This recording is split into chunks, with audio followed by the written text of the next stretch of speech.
Umamin ka nga sa akin, Brianna. Bakit ang daming pera ng wallet mo? Hindi ko po alam, Your Honor.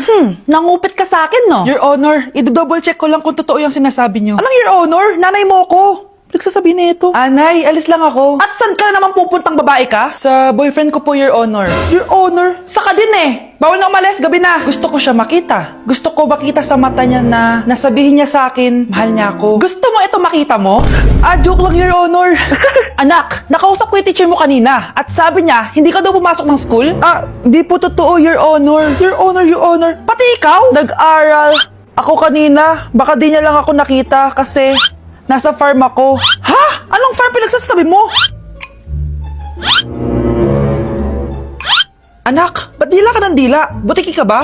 Nay, sorry. Uso kasi ito, Nay. Ayun na naman tayo sa mga uso-uso. Hindi kayo napapagod, no? Tigilan nyo yan. Mga anak, kain na tayo. Yes, Your Honor. Nandito na kami, Your Honor. Tama na ka, Your Honor nyo. Your Honor, kain na tayo.